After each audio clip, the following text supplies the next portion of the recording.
Bonjour à tous, bonjour Guillaume, bonjour Victoire. Ma première question est assez simple finalement. Est-ce que Guillaume, vous pourriez nous expliquer c'est quoi les terres rares pour qu'on soit peut-être le...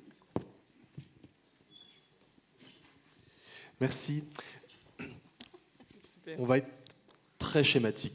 Dans la nature, vous avez ce qu'on appelle des métaux abondants. Tout le monde connaît les métaux abondants, c'est le fer, le cuivre, le zinc. Mais il n'y a pas que des métaux abondants dans la nature, dans une mine. Vous avez également associé à ces métaux abondants des petits métaux, qu'on appelle aussi des sous-métaux, et qui sont naturellement associés à ces métaux abondants dans des proportions infinitésimales. Et chaque métal abondant a ces métaux plus rares, qu'on appelle donc métaux rares, qui lui sont associés, et parmi lesquels les terres rares. Et les terres rares, c'est une classe de ces métaux qui se subdivise en 15 métaux et qui sont présents dans l'écorce terrestre, notamment dans les mines de fer, dans des proportions infinitésimales. Et parmi ces métaux, on peut citer par exemple le néodyme, le samarium, le gadolinium, le praséodyme. Ce qu'il faut comprendre, c'est que ces métaux sont dotés de propriétés optiques, catalytiques, électromagnétiques, absolument fabuleuses, et on les utilise aujourd'hui dans énormément de technologies vertes et de technologies numériques. En fait, vous avez tous de ces terres rares sur vous, puisqu'il y en a dans vos téléphones portables. Est-ce que sur Terre, il existe sur Terre, sur la planète, sinon je vais faire une répétition, est-ce qu'il y a beaucoup de terres rares? Parce que vous le dites, on en trouve dans nos téléphones portables, on en trouve dans les voitures électriques, dans les batteries électriques, donc ça explose, la consommation explose de ces produits-là, ça va certainement encore augmenter. Est-ce qu'on en a beaucoup à disposition? Oui, je pense que Guillaume... Bon. Eh bien, en fait, elles sont rares et pas rares. On les appelle rares parce que quand on les a découvertes, ça remonte à la Révolution française. On a commencé par en trouver en Suède et à l'époque, on pensait qu'elles étaient rares en Europe. Et donc on les a appelées notamment terres rares. En réalité, il y en a partout et elles ne sont pas si rares que ça. Et on pourrait tout à fait ouvrir des gisements partout sur Terre, on pourrait en ouvrir sur les 4 continents. On sait qu'il y a des terres rares au fond des océans, dans des nodules polymétalliques. Le Japon vient de faire une annonce en disant tout récemment, on a trouvé des quantités quasiment infinies de terres rares. Et puis pourquoi pas aller aussi en chercher dans les astéroïdes. Donc ce n'est pas rare. Néanmoins, comme je vous ai dit, c'est quand même assez compliqué à extraire du sol, compte tenu de la faible concentration de ces minerais dans l'écorce terrestre. Et puis, c'est rare au sens où certains pays tiennent la production, on va y venir. La production industrielle, minière industrielle est concentrée, et ce qui crée un phénomène de rareté industrielle. Vous l'avez dit, il y a certains pays qui tiennent ces productions. Cette production, il y en a un essentiellement, c'est la Chine.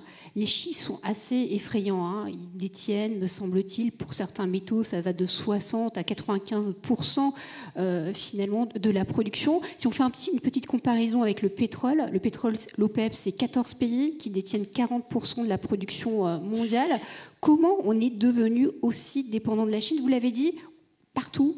Il y a des terres rares, mais nous, on n'en produit plus, c'est la Chine qui en produit. Pourquoi on est dans cette situation-là?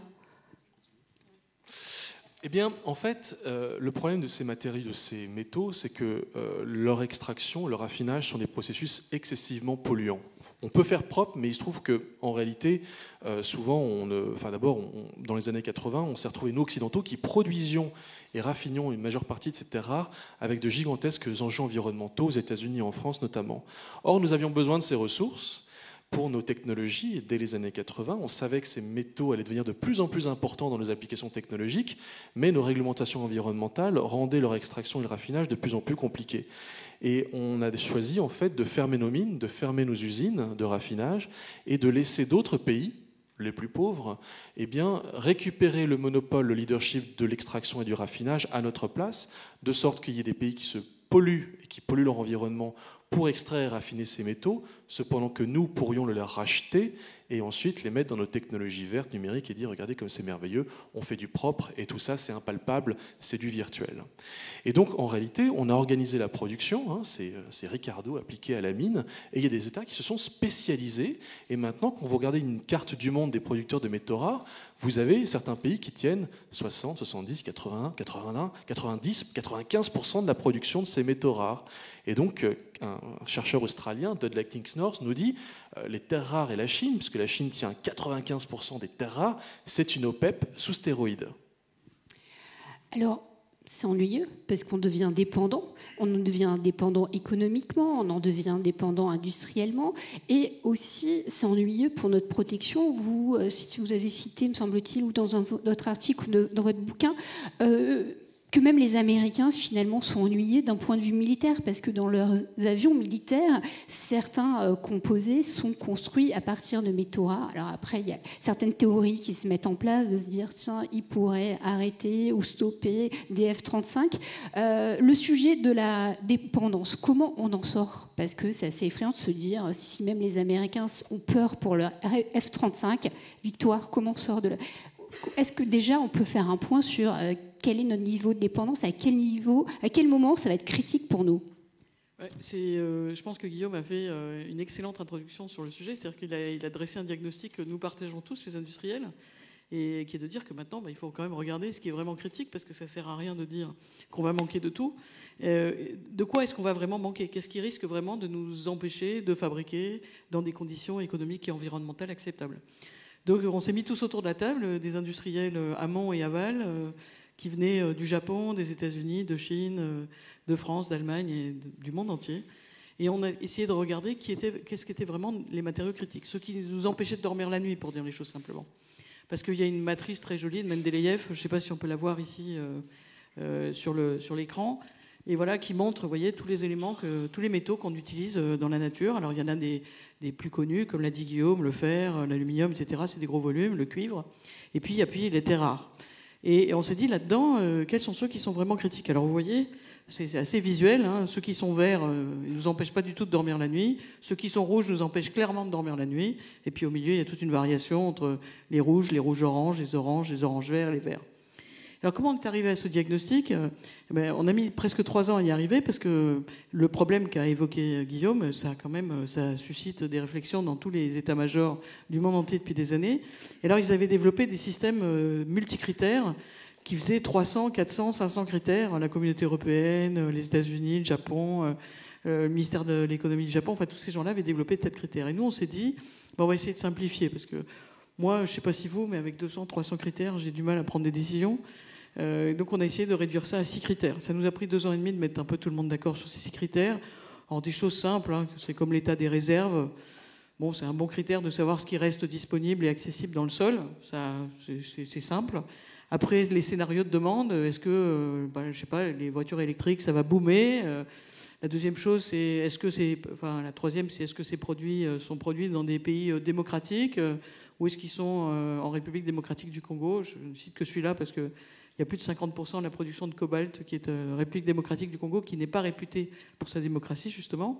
Est-ce que ces métaux, on est capable de les recycler facilement? Est-ce qu'on est capable de les collecter, de les trier, de les recycler?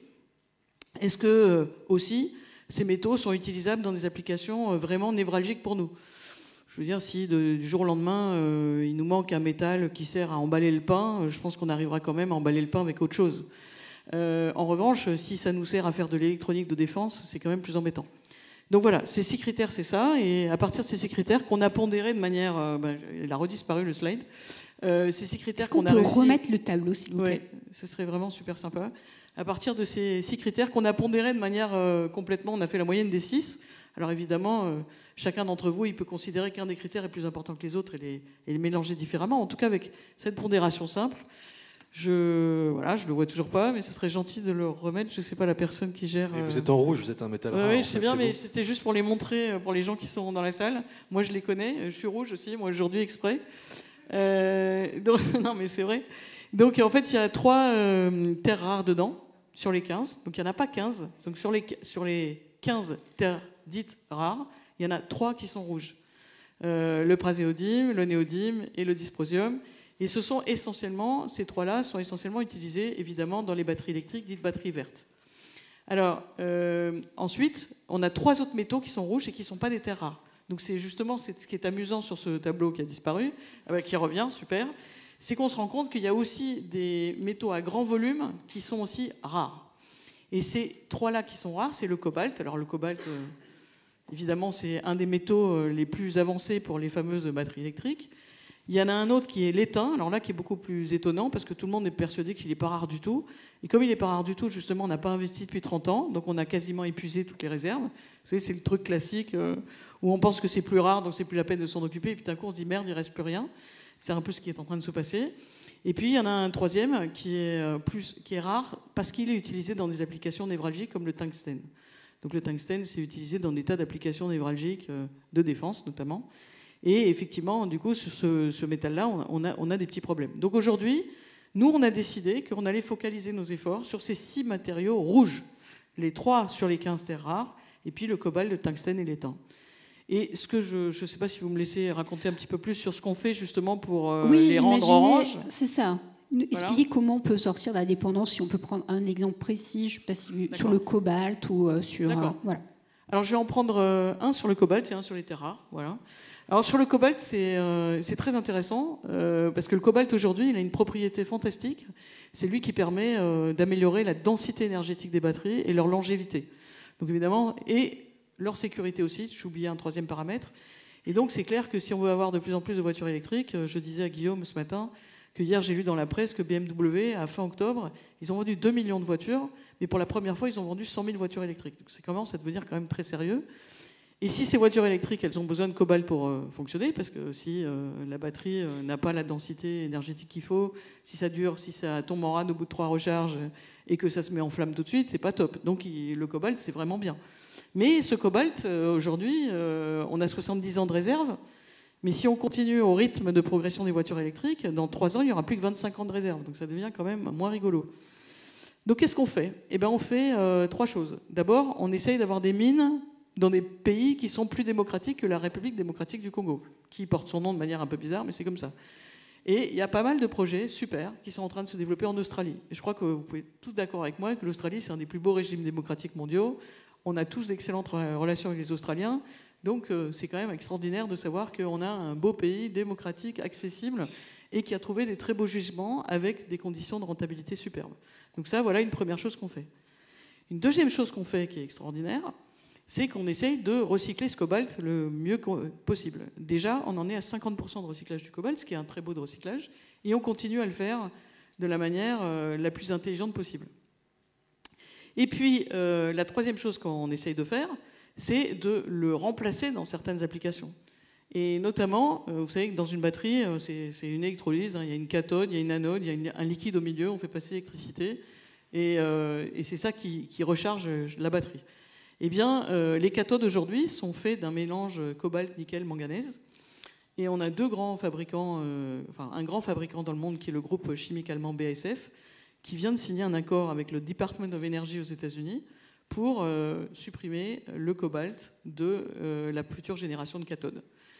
Et normalement, ben voilà, si tout va bien, on devrait arriver à avoir un bon rythme où on va continuer à exploser les voitures électriques, mais la proportion de cobalt dans ces voitures électriques va diminuer et on devrait pouvoir maintenir un équilibre de façon à ce que ce cobalt ne soit plus rouge. Donc 3 actions en parallèle, des actions de substitution, des actions de recyclage et des nouvelles mines dans des zones démocratiques. Donc voilà, on est vraiment en train de travailler pour trouver des solutions.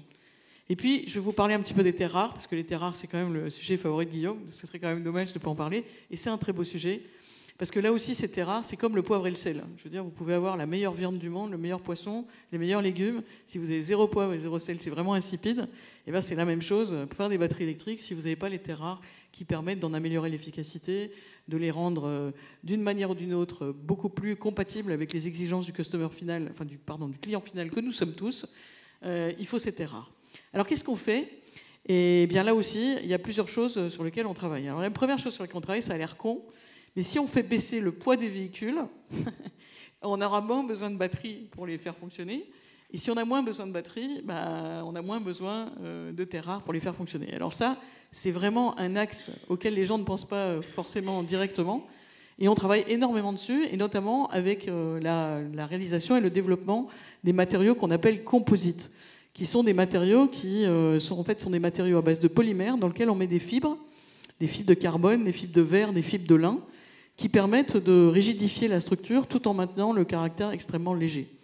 Et ce sur quoi on travaille aujourd'hui, et sur ce qu'on n'est pas encore tout à fait au point, c'est de permettre de fabriquer ces composites en gros volume à des conditions d'économie acceptables. Aujourd'hui, ces composites, ils ont été développés pour l'aéronautique. L'aéronautique, aujourd'hui, un tiers de chaque A350 vole avec des composites dans sa structure, ce qui a permis d'alléger considérablement l'A350, de le rendre beaucoup plus, de tenir beaucoup plus d'heures de vol en consommant beaucoup moins de carburant. C'était le fait de remplacer certains métaux par des composites. Mais ces composites, ils ne sont, entre guillemets, aujourd'hui rentables que dans l'aéronautique, qui permet, entre guillemets, de payer ce prix. C'est pas encore tout à fait possible pour les voitures. Donc il y a beaucoup de travaux de recherche pour rendre ces composites fabricables en très grande quantité dans des conditions économiques. Voilà, donc ça c'est une des façons de réduire l'utilisation des terres rares. Et puis il y a une autre utilisation qui est assez extraordinaire. Il y a un petit... moi j'adore les startups, je pense que c'est aussi pour ça que je suis là aujourd'hui. Il y a une start-up au Texas qui est en train de trouver un système absolument incroyable pour justement pour récupérer ces 3 matériaux rares particuliers que nous avons identifiés comme rouges et qu'ils arrivent à récupérer à partir du recyclage des smartphones. Et ça, c'est absolument incroyable. Leur technologie a été développée avec le Department of Energy des États-Unis. C'est une très jolie start-up. On espère beaucoup qu'ils seront avec nous au World Materials Forum au mois de juin à Nancy pour nous expliquer comment ils font, comment ça marche. Mais leurs premiers résultats sont impressionnants. Merci Victoire. Je vous ai écouté avec intérêt. Vous nous expliquez qu'il y a des pistes pour sortir de cette dépendance à la Chine. Mais ça me titille un peu parce que l'exemple que vous avez pris en Australie, le dernier sur la start-up, c'est aux États-Unis. Nous, en Europe, on ne peut pas ouvrir des mines, on peut pas, parce que c'est un fait, on est dépendant de ces matériaux, de cette matière première. Mais le risque aussi, on le voit avec la Chine, c'est qu'ils ont capté ces matériaux, on leur a donné en fait, on leur a dit merci de les produire pour nous parce qu'on ne veut pas de ces choses polluantes sur notre terre. Et du coup, la Chine est devenue la première puissance informatique du monde, et c'est même une partie de l'intelligence qui est partie là-bas. Est-ce que quand vous nous dites l'Australie et les États-Unis, finalement, nous, les Européens, on sera toujours les idiots de service? Non. Je suis désolée, c'est simplement parce que j'ai pris les premiers qui me passaient dans la tête, mais j'ai plein d'histoires à vous raconter en Europe, donc merci de me le rappeler. Par exemple, je vous ai dit que BASF était en train de travailler avec le Department of Energy américain pour supprimer le cobalt dans la fabrication des cathodes. Ces cathodes, elles seront fabriquées en Europe. Hein. Elles sont fabriquées en France, en Allemagne. BASF est très présent en France. Hein. C'est un des plus grands groupes internationaux en France. Ils emploient une dizaine de milliers de Français, donc c'est plutôt sympa pour nous. On a aussi un groupe suédois qui s'est constitué, qui s'appelle Northvolt. C'est l'ancien numéro 2 de Tesla, qui est revenu en Europe et qui est en train de lever 4 milliards d'euros pour faire la première usine de batteries électriques en Suède. Donc je pense que là aussi, on aura des belles choses à raconter. On a les universités Fraunhofer en Allemagne qui sont aussi en train d'améliorer considérablement l'efficacité d'utilisation des terres rares dans les batteries électriques. Ils ont publié il y a quelques semaines les résultats de leurs travaux qui prouvent qu'ils utilisent 80% en moins de terres rares pour la fabrication des batteries électriques. Non, et nous, on n'a pas du tout à rougir sur le fait d'utiliser ces batteries électriques dans nos véhicules. Aujourd'hui, par exemple, Faurecia, qui est un grand groupe français, qui est un fournisseur de toute l'industrie européenne et américaine de voitures, fonctionne énormément sur ses travaux de recherche en économie de terres rares et en économie des matériaux comme le cobalt. Ce qu'il faut comprendre, parce que pour rebondir sur ce que vous disiez, la Chine pense que celui qui tient la matière rare tient la matière grise. L'idée pour la Chine, le concept, c'est de se dire on va récupérer toutes ces matières, on va les produire. Et l'histoire nous dit que celui qui tient la matière tient la technologie. C'est toujours ce qui s'est passé sur les 2 précédentes révolutions industrielles. Il n'y a pas de raison que ça ne se reproduise pas sur la 3e. Puisque nous avons le cobalt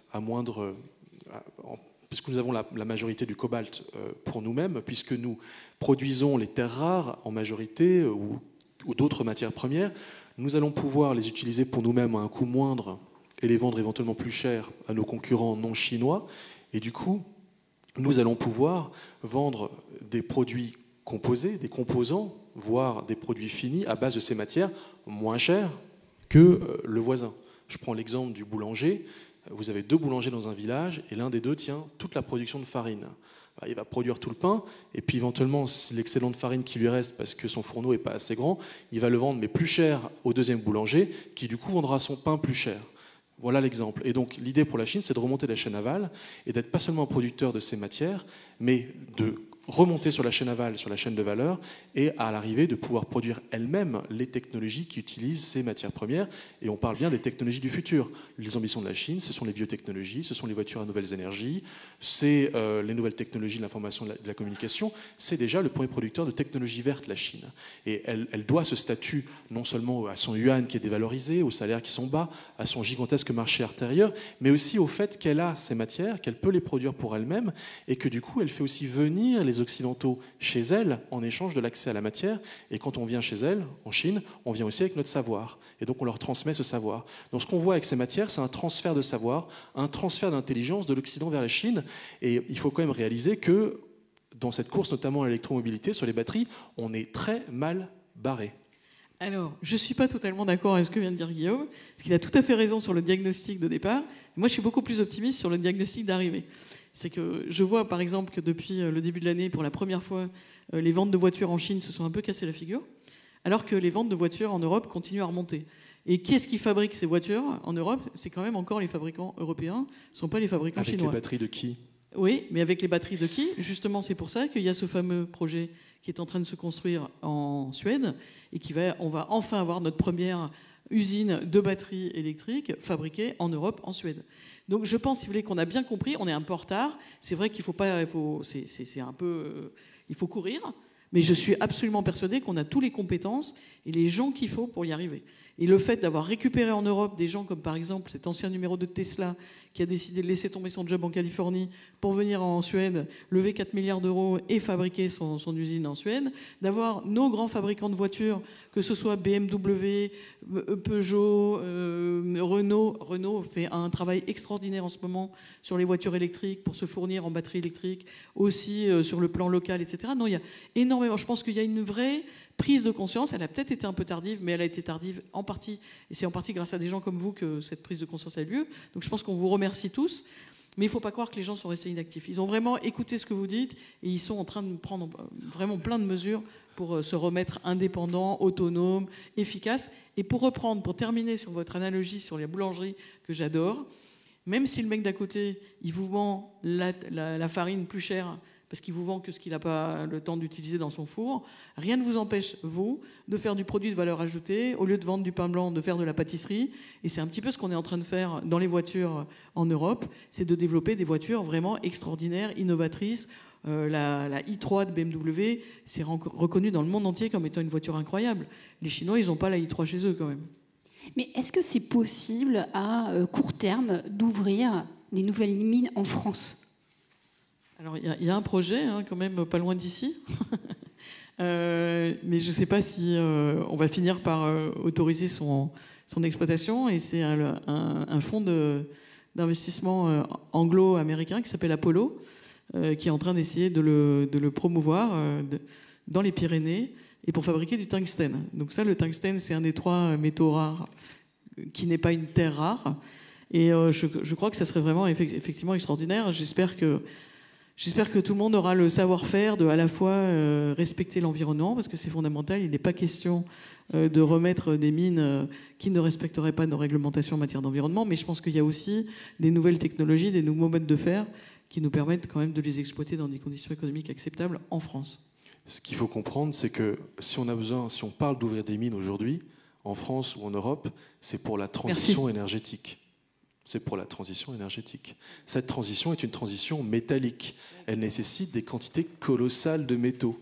Il va falloir, dans les 20-30 prochaines années, multiplier la production de certains de ces métaux par 10, 20, 30, 40. Nous allons consommer dans les 30 prochaines années, nous dit une étude française, plus de métaux dans le monde que tous les métaux que nous avons extraits du sous-sol depuis 70 000 ans.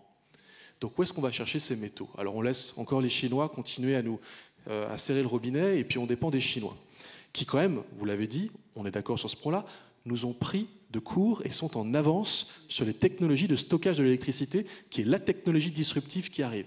C'est quand même un truc de dingue. Alors, il faut ouvrir des mines. Et moi, je crois à la mine stratégique, parce qu'il faut être souverain. Je crois à la mine responsable, pas propre, ça n'existe pas, mais responsable. C'est-à-dire que ce sera toujours mieux de faire du responsable chez nous que de la mine irresponsable ailleurs. Et finalement, c'est peut-être bien d'ouvrir des mines chez nous, parce qu'au moins, il y a nos labels, il y a nos réglementations, il y a les journalistes pour contrôler. Je fais confiance à notre modératrice. Et puis en plus, finalement, ça fait un minerai à l'arrivée qui est moins sale que le minerai chinois. Et peut-être que finalement, ouvrir des mines en France, c'est écolo. Mais, moi, je suis d'accord avec Guillaume. Je trouve que c'est absolument extraordinaire, mais il y a peut-être aussi une chose qu'il faudrait rajouter, c'est qu'en parallèle avec l'ouverture de ces mines en France, je pense qu'il faut continuer à vraiment travailler sur les substituts. Et par exemple, pour le tungstène, on a un substitut qui est assez connu, qui sont les céramiques. Et sur les céramiques, on a de très belles usines en France qui fonctionnent depuis longtemps. Un très joli groupe qui s'appelle Mersenne, qui fait des tas de belles choses là-dedans. Donc je pense que c'est aussi, moi je dis toujours le smart material, c'est-à-dire de trouver le bon matériau pour la bonne application. Et donc cette combinaison toujours entre les trois choses, les substituts, le recyclage et les nouvelles capacités de production. Mais sur l'ouverture des mines en France, on ne peut pas ouvrir des mines du jour au lendemain, et on sait que les Français sont gaulois. Donc il y aura des manifestations, il y aura des occupations, et me semble-t-il, le consensus, il est plutôt défavorable aux terres rares dans ce pays. Ah mais on n'en ouvrira pas. Enfin, moi je ne vois pas, sauf ça va avancer par crise. En fait, dans l'idéal, on n'en aurait pas à en ouvrir parce qu'on changerait de modèle de consommation, on achèterait tous des technologies low-tech, on changerait notre manière de réfléchir à la mobilité dans les villes, on marcherait à pied plutôt que d'acheter une voiture électrique. Simplement, ce n'est pas la réalité. Voilà. La réalité, c'est que, qu'on le veuille ou non, et même si on recycle 100% des métaux, ça ne suffira pas à ne pas ouvrir de mines. Et on peut faire toutes les substitutions que vous imaginez qu'on peut... J'adorerais, mais en réalité, on ne pourra pas se passer de mines. Donc la question, à un moment, elle se pose malgré nous. Et puis en plus, je pense que cette histoire de mines, c'est aussi une façon d'assumer ce fardeau de la transition. On a laissé les plus pauvres les ouvrir à notre place. C'est la perpétuation d'un modèle de domination. En réalité, il faudrait qu'on l'assume à hauteur de notre consommation. Néanmoins, personne n'en veut parce que nous sommes pris, et je suis pris moi-même à nos propres contradictions. On veut un monde plus vert, on veut un monde plus technologique, on veut un monde plus immatériel, mais on ne veut pas de ces mines. Et effectivement, face à cette question très contradictoire, les Français aujourd'hui répondent en disant non, on ne veut pas de mines. Et on ne parle même pas d'exploitation, on parle d'exploration. C'est vraiment, on est très très loin de l'exploitation, et même pour ça, eh bien en fait, les permis sont retirés. Donc je ne suis pas très optimiste, à moins d'une crise incroyable qui va se produire, mais là, je ne la vois pas venir, et donc je ne suis pas très optimiste quant à l'ouverture de mines en France. Peut-être en Europe, mais pas en France. Alors c'est amusant parce que moi j'étais comme vous il y a quelques années, et de plus en plus, je pense qu'il faut qu'on travaille tous ensemble à restaurer l'image des mines. Parce que les mines, on a cette image de Zola et qu'on n'a pas du tout fait évoluer. Et au World Materials Forum, on a fait venir une femme absolument incroyable qui s'appelle Patricia Makesha, qui est sud-africaine et qui était au début de sa carrière de l'autre côté de la mine. C'est-à-dire elle défendait les droits des citoyens à ne pas être employés dans les mines en Afrique du Sud. Et puis elle a rencontré un jour un grand minier qui s'appelle Robert Friedland, qui est aussi un de nos partenaires, qui a créé Apple avec Steve Jobs, donc qui est à la fois un minier et qui connaît très bien le domaine des smartphones. Et Robert lui a dit viens chez nous travailler, et puis tu vas nous dire ce qu'il faut qu'on fasse pour que la mine, ça devienne acceptable pour le citoyen. Elle est allée, donc elle est rentrée pour essayer de comprendre comment. Et au bout de 2 ans, elle est tombée amoureuse du concept de la mine, et il l'a nommée directeur de sa plus grosse mine en Afrique du Sud. C'est une femme incroyable et qui dirige la plus grosse mine de platine en Afrique du Sud, et qui dit mais venez voir. Et donc elle invite les gens, et vous pouvez y aller quand vous voulez. Et c'est impressionnant la façon dont, avec une vision complètement différente d'un ingénieur des mines classiques, puisque c'est pas un ingénieur et elle connaissait rien aux mines, elle en a fait un endroit où les gens sont très heureux d'aller travailler. Donc je pense qu'on peut aussi faire ça en France. Ça veut dire aussi parfois sortir de la boîte, penser différemment, faire venir des gens qui ont une autre expérience et qui du coup font évoluer les comportements. Alors, sans rentrer dans la polémique, est-ce que c'est super ou pas de travailler dans une mine? Mais est-ce qu'il est possible d'aller explorer l'espace, l'univers, à la recherche de mines, pour au moins ne pas être pollué? Mais vous posez une vraie question, parce que, ok, pour ouvrir des mines, mais qui descendra dans la mine en France? Qui aura envie de descendre là-dedans? Il n'y a peut-être plus besoin d'y descendre. Alors du coup, il y a la question effectivement de la mine. Bon, moi je me méfie un peu quand même de tous ces discours. Là, j'étais à la Raw Material Week. Ils parlent tous de remote mining, de smart mining. On va faire survoler les mines avec des dirigeables. On va photographier. Non, je suis sûr qu'il y a des trucs géniaux, mais je sais pas. Ça restera sale, ça restera des procédés qui seront nécessairement polluants. Voilà, faut pas se voiler la face. Néanmoins, on en aura de toute façon besoin de ces matériaux. Et la question, c'est comment est-ce qu'on fait moins sale. Une façon de repousser le problème de nos yeux, c'est d'aller voir dans les océans. D'abord parce qu'il y en a plein, puis en plus, si jamais on va creuser dans les océans, c'est loin des regards et quelque part, il y a une acceptabilité sociale qui peut être garantie du fait que eh bien, la mine ne sera pas sous nos fenêtres. Et donc la France pense déjà, réfléchit, bon c'est très long, hein, c'est du temps minier, la tectonique des plaques dans ce secteur est très longue, à extraire des nodules polymétalliques, notamment dans le Pacifique. N'oubliez pas que si la Nouvelle-Calédonie est restée dans le giron avec ce référendum, c'est bien pour la France parce que la Nouvelle-Calédonie, c'est 12% du territoire maritime français et que dans ce territoire, il y a des terres rares. Et puis les astéroïdes, on en parle déjà, les Américains sont très sérieux là-dessus. Ils ont fait passer l'an 2015 en disant « Celui qui ira extraire des métaux rares et des terres rares sur les astéroïdes, eh bien cette terre rare seront à lui ».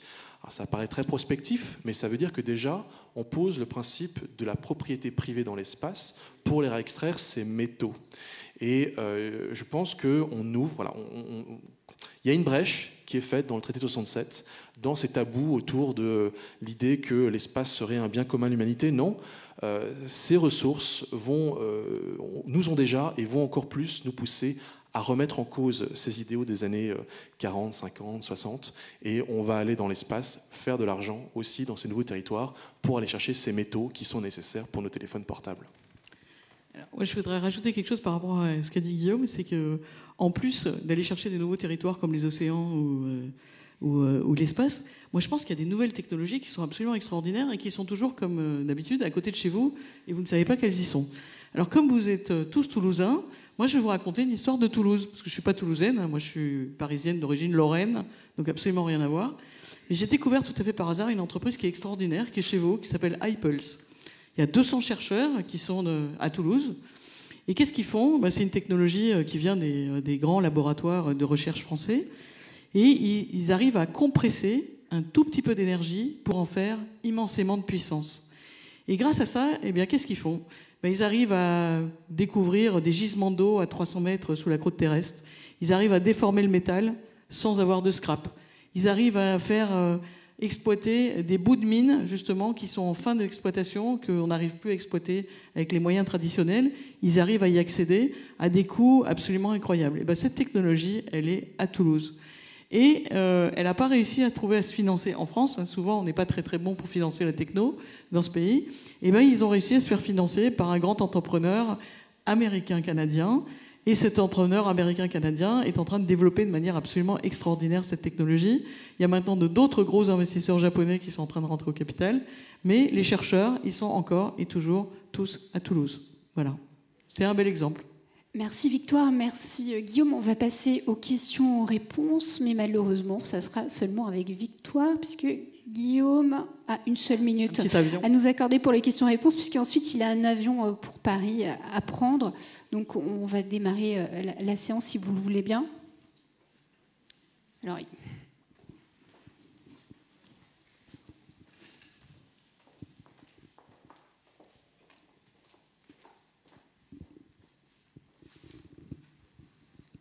merci beaucoup pour toutes ces informations. Je voulais savoir si vous avez une idée du taux de recyclage des éléments actuellement et si c'est travaillé, notamment, je sais pas, l'usine en Suède, s'ils espèrent recycler toutes les batteries ou à 10%.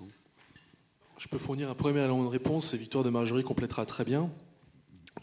D'abord, quels sont les enjeux du recyclage ? C'est évidemment de faire en sorte de rationaliser la matière.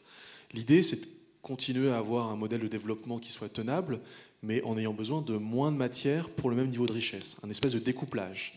Et tout l'enjeu, c'est ça. Le gouvernement dit cette phrase magnifique dans la feuille de route 2018 de l'économie circulaire, le 20e siècle a été le siècle des gains de productivité sur le travail, le 21e siècle sera le siècle des gains de productivité sur les ressources. Comment est-ce qu'on fait autant ou plus avec moins ? Et on sait faire, on sait recycler tout.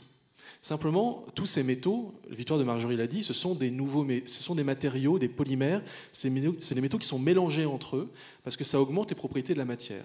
C'est un merveilleux bienfait et c'est un gros problème.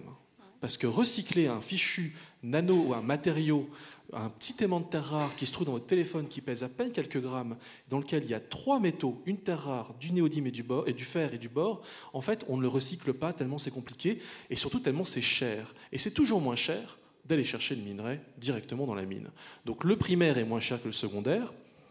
Et donc en fait, aujourd'hui, vous avez des modèles de recyclage qui ne sont pas rentables et les industriels préfèrent aller chercher le minerai plutôt que la matière recyclée. D'où la raison pour laquelle vous avez des métaux qui sont recyclés, quand on regarde les tableaux de l'ONU, entre 3, 8, 9, 10%, quelquefois moins de 1% pour les terres rares, certaines terres rares. Donc vous voyez qu'on a un décalage entre ce qu'on sait faire, mais ce que les modèles économiques, néanmoins, nous permettent de faire, sous réserve des technologies qui vont évoluer. Mais aujourd'hui, la photographie, elle est quand même assez vérifiable sur ce point-là. Si je puis me permettre, je pense aussi c'est parce que le recyclage, ce n'était pas la première priorité. La première priorité, c'est quand même l'allègement. Donc si vous prenez par exemple, il y a 15 ans, pour envoyer un mail, prendre une photo et parler au téléphone, il fallait trois appareils différents qui pesaient 15 kilos. Et donc tout le monde s'est dit, la priorité, ça va être d'alléger. Et aujourd'hui, on fait les trois choses avec un smartphone qui pèse 200 grammes. Donc en 15 ans, on est quand même passé de 15 kilos à 200 grammes. Donc il faut déjà commencer par se féliciter d'avoir... Attendez, je vais aller jusqu'au bout. Si vous voulez, avoir permis de passer de 15 kg à 200 grammes. Donc on utilise quand même beaucoup moins de matériaux. Salut Guillaume, à bientôt. Ouais.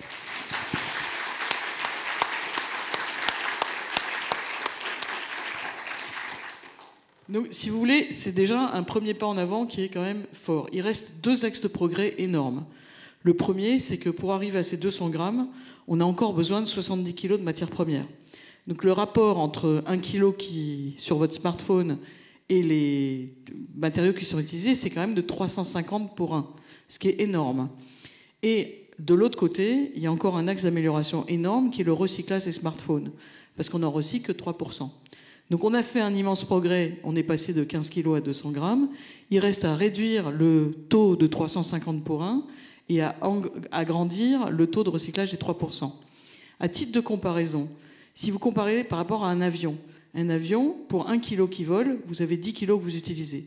Donc l'aéronautique a immensément travaillé sur l'allègement. Et moi, je suis persuadée aujourd'hui que ce qu'il faut faire en priorité, c'est d'abord réduire le taux de 350 sur 1, plutôt que d'améliorer le taux de recyclage. Pourquoi ? Parce que de réduire le taux de 350 sur 1, c'est primaire, c'est tout de suite. Et c'est assez rentable pour tout le monde. Alors que le 3%, c'est plus compliqué parce qu'il faut collecter les smartphones, il faut les trier, il faut les peler. Alors bien sûr, Apple vient de sortir un super robot, je ne sais pas si vous avez vu, là, si ça vous intéresse, j'enverrai la vidéo au point qui vous la transmettra. Mais c'est assez génial, ils ont mis vous mettez votre téléphone portable à l'entrée du robot, et puis il pèle et il enlève toutes les couches, parce qu'il y a quand même 20-30 couches de matériaux rares ou à forte densité énergétique. Et puis ensuite, il met ça dans des petites pochettes et il recycle. Enfin, c'est assez génial, mais c'est pas encore très rentable. Mais au moins, ils y travaillent. Mais moi, ma conviction, c'est qu'il vaut mieux commencer par travailler le 350 sur 1 et suivre l'exemple de l'aéronautique. Et là aussi, à Toulouse, vous avez un exemple génial. Je vous donne des exemples locaux parce que je suis très admirative d'une autre entreprise ici que vous aimez tous comme moi, j'imagine, qui s'appelle Airbus. Et Airbus, c'est fantastique. Ils sont venus au World Materials Forum. Ils étaient avec nous dès le début, toute l'équipe. Parce qu'ils sont complètement motivés. Vous savez qu'Airbus est le plus gros acheteur en valeur de matériaux au monde. Donc évidemment, tout ce qui peut permettre d'alléger et d'en utiliser moins, ils sont d'accord. Et ils sont venus nous présenter tout ce qu'ils avaient fait sur la famille A320. Donc depuis le début du programme A320, il y a eu plusieurs centaines d'avions qui ont été fabriqués. Et tout au long de l'évolution de ce programme, ils ont réussi à améliorer l'efficacité matériaux. Et ils sont aujourd'hui à ce fameux ratio de 10 pour 1, alors qu'au départ, ils ont commencé à 35 ou 40 sur 1. Donc sans changer fondamentalement le design de l'avion, sans prendre de risques pour la sécurité des gens qui volent avec l'A320, ils ont réussi à avoir des résultats extraordinaires. Donc c'est pour ça que moi, de temps en temps, j'aimerais bien... Enfin, vous voyez, nous, on aime bien, on est industriel, on est un peu besogneux, on est désolé, mais on aime bien creuser pour essayer de voir où est-ce qu'on peut avoir quand même des gains. Et je pense que vraiment de réduire ce 350 sur 1 en utilisant l'exemple de l'aéronautique et arriver plus vers le 10 sur 1, ça sera à mon avis beaucoup plus intéressant pour nous tous que d'améliorer rapidement un recyclage qui est pour l'instant pas encore rentable. Mais qui va le devenir. Il faut juste attendre un petit peu. Donc en termes de séquencement, moi je commencerai par réduire le 350 sur 1 et ensuite je passerai au recyclage. Voilà. Je ne sais pas si j'ai répondu à votre question. On va prendre d'autres questions. Est-ce qu'on a une conférence après nous ou pas ? Ok. Quelle est la gravité de la pollution de ces matériaux? C'est une question à laquelle il est difficile de répondre parce que la pollution, elle est générée dans un endroit et puis elle se balade aussi. Donc, vous voyez ce que je veux dire, nous, on ne peut pas être responsable non plus. En France, par exemple, on nous attaque beaucoup aujourd'hui en France, et là, je ne parle pas des terres rares, sur les sacs plastiques. Alors, tous les industriels des sacs plastiques, on est vraiment des méchants, etc. Certes, mais aujourd'hui, 85% des sacs plastiques qui sont jetés dans la mer, ils sont jetés par la Chine, par l'Indonésie, par le Vietnam. Donc, si vous voulez, nous, industriels français, on ne peut pas faire grand-chose et on est désolé que les sacs plastiques, ils arrivent au large de Brest, mais c'est pas nous qui les avons mis dans l'océan. Donc, bien sûr, il ne faut pas les y mettre. Mais, vous voyez ce que je veux dire, c'est pas si simple de parler de pollution. Bien sûr, il y a de la pollution. Quand il y a eu Tchernobyl, c'était compliqué, c'est arrivé jusqu'à chez nous, mais on peut rien faire sur la façon dont les centrales nucléaires sont opérées en Russie. Les nôtres, elles sont opérées de manière très responsable. Donc, est-ce qu'il y a une pollution liée aux terres rares? Ce que Guillaume dit dans son livre, et qui est très vrai, c'est que pour l'instant, la fabrication des terres rares telle qu'elle est faite en Chine est extrêmement polluante et aussi très détrimentale en termes de droit du travail. Mais chez nous, c'est pas le cas. Donc là aussi, si vous voulez, on ne peut pas être responsable de tous les maux de la Terre. Nous, ce qu'on peut faire, nous les industriels, chacun dans nos pays respectifs, c'est d'essayer d'utiliser nos matériaux dans les meilleures conditions possibles, et de pollution, et de conditions de travail pour nos opérateurs. Mais on ne peut pas, nous, industriels français, ou même industriels européens ou américains, être responsables de la façon dont ça se passe dans le reste du monde. Je ne sais pas si ça répond à votre question, mais chez nous, on a tout à fait la possibilité, et en tout cas, toutes les usines que je connais, elles fabriquent et elles utilisent des terres rares dans des conditions tout à fait respectables des réglementations de l'environnement et du droit du travail. Il n'y a aucune raison que ça ne se passe pas comme ça. On a deux questions devant, ouais. Oui, je voulais simplement savoir où se trouve le projet de mine de tungstène dans les Pyrénées que vous avez évoqué tout à l'heure. Il se trouve, alors moi je ne connais pas bien la géographie des Pyrénées, vous connaissez certainement mieux que moi.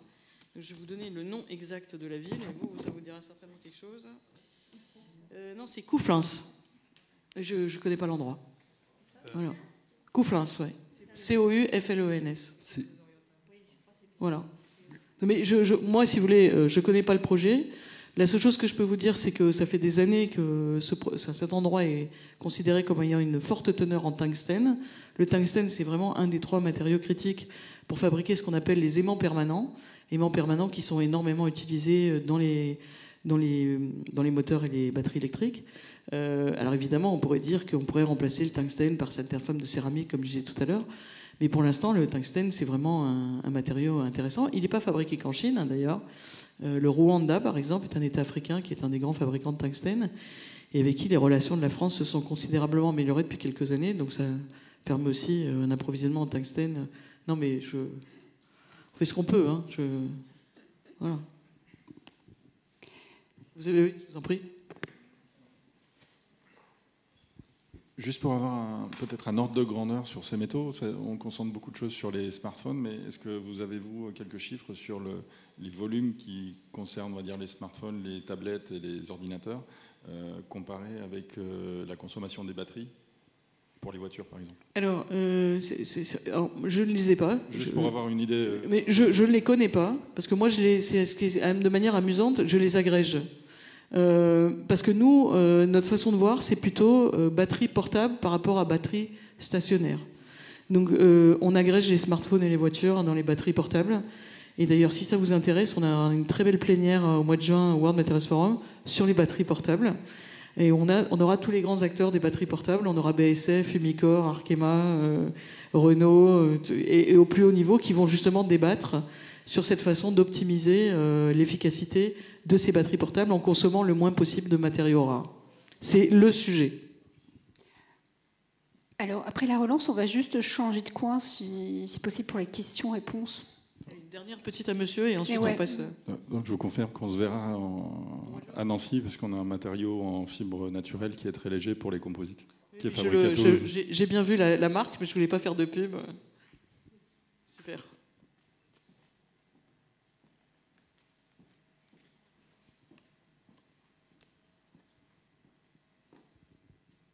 Merci. Une question sur les façons d'améliorer l'utilisation et de limiter les pertes. On a parlé de... L'intelligence artificielle. Non, au niveau de l'utilisation des terres rares et des métaux rares, on a parlé du recyclage, on a parlé de l'amélioration de l'efficacité de production, l'obsolescence programmée au niveau de l'industrie, le fait qu'un ordinateur ou un téléphone a aujourd'hui une batterie soudée, par exemple, ce qui fait qu'on va jeter l'intégralité de l'appareil, alors qu'au final, on pourrait réparer cet appareil et donc ne pas réutiliser des terres rares ou des métaux précieux ou des métaux rares. Je ne l'ai pas entendu, et donc c'est une question, je pense que les groupes industriels travaillent là-dessus, mais c'est vrai qu'en même temps, Apple nous fait de plus en plus d'appareils qui sont irréparables pour des raisons, donc c'est bien que les robots arrivent à les dissocier, mais c'est vrai que ça serait plus sympa de pouvoir aller réparer son smartphone un petit peu. Oui. Alors, je ne sais pas ce que vous en pensez. Oui, je suis complètement d'accord avec vous, mais je suis désolé de ne pas l'avoir mentionné, mais ça fait vraiment partie des choses sur lesquelles tout le monde travaille. Et justement, alors là aussi, pour notre World Materials Forum du mois de juin 2019, on a une séance exactement là-dessus, sur l'ensemble de la supply chain des produits électroniques. C'est-à-dire d'essayer de comprendre comment on peut à la fois utiliser moins de terres rares au départ, améliorer le fameux rapport dont je parlais tout à l'heure, travailler sur le recyclage et puis aussi tout ce qu'on appelle le reuse. Et là, on a deux choses que j'ai trouvées intéressantes, mais bon, pour l'instant, j'ai pas encore rencontré les personnes, donc je peux pas vous dire.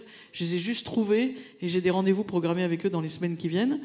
Il y a une entreprise qui est aux États-Unis qui travaille énormément sur, même sur les Apple, Huawei, etc. Ils arrivent à les réutiliser et ils arrivent à trouver des moyens de les réutiliser sans être en procès avec Apple. Donc visiblement, il y a une très belle boîte au Texas qui fait ça. Et j'ai un rendez-vous téléphonique avec eux la semaine prochaine pour comprendre comment ça marche. Et il y a une autre entreprise avec laquelle on travaille déjà et que moi j'apprécie énormément, qui est une entreprise hollandaise qui s'appelle Fairphone. F-A-I-R-P-H-O-N-E. Et ils travaillent sur le fait de concevoir des appareils, donc des smartphones, qui ont moins de fonctionnalités que toutes celles qui sont offertes par Apple, Huawei, etc., et qui seraient donc suffisantes pour 80% des besoins qu'on a tous, et qui pourraient permettre je dirais, d'agréger une partie de la population qui n'utilise pas toutes les fonctionnalités offertes par l'iPhone ou ses concurrents. Et ça permettrait d'utiliser beaucoup moins de terres rares et aussi d'optimiser tous les processus de fabrication du smartphone pour avoir beaucoup moins de rebut, donc sur l'ensemble de la supply chain, des résultats assez extraordinaires. On travaille avec Fairphone déjà depuis 2 ans et ce qu'ils font est très très intéressant. Donc là aussi, vous aurez une séance plénière qui sera dédiée cette année et vous aurez certainement des représentants de Fairphone et de cette entreprise du Texas. Alors on va prendre la dernière question et ensuite tout le monde va partir déjeuner. Et puis surtout, moi je vais prendre un peu d'eau pour pouvoir parler. Alors est-ce qu'il y a une dernière question ou pas? S'il n'y en a pas, voilà. Oui, bonjour. Je voudrais savoir si on pourrait citer des composants à l'intérieur des smartphones qui contiennent des terres rares critiques, s'il vous plaît. Ah oui, tout à fait, les batteries des voitures. Toutes les batteries des voitures électriques. Mis à part la batterie, il n'y a que la batterie. Donc. Oh bah, non, après il y a plein d'autres choses. Il y a, je sais pas, par exemple, pour faire des moteurs d'avion, vous avez des pièces très critiques d'assemblage des moteurs d'avion qui ont besoin de ces matériaux. Vous avez aussi, par exemple, des systèmes de stockage de données pour l'électronique de défense. Enfin, il y a plein de choses. Mais c'est vrai qu'on parle essentiellement, il faut être très clair, dans la presse, ce qu'on appelle les powertrains, c'est-à-dire de tous les systèmes, que ce soit d'ailleurs batterie électrique ou des systèmes plus mixtes à base d'hydrogène, qui utilisent aussi beaucoup de ces composants, de ces terres rares. Mais il y a aussi les fameux moteurs d'avion. Les moteurs d'avion, c'est vraiment... c'est encore une belle application. Puis toute l'électronique de défense. Oui. J'ai répondu à votre question? Oui, merci. Je vous en prie. Merci Victoire, merci à vous. Bonne journée.